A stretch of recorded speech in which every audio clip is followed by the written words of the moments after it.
Top range లో ఉన్నారు, ప్రతి టాస్క్ లో టగ్ ఆఫ్ వార్ ఇచ్చేవారు. ఎస్. సో మీలో ఉన్న అగ్రెషన్ కారణంగా డిమాన్ అనే టైటిల్ వచ్చింది. సో టైటిల్ రాసుకుంటూ బాగుందా, డిమాన్ పవన్ గా బాగుందా?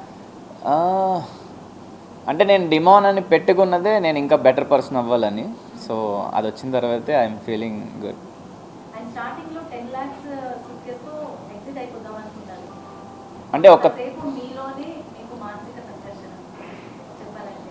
ఎస్. తర్వాత మీ పేరెంట్స్ ని అడిగారు, ఫైనల్లీ 15 lakhs కి ఫిక్స్ అయిపోయారు. యా. సో 15 lakhs సూట్కేస్ తెచ్చి మీ పేరెంట్స్ ఇచ్చినప్పుడు ఏమన్నా ఫస్ట్ వర్డ్ ఏంటి?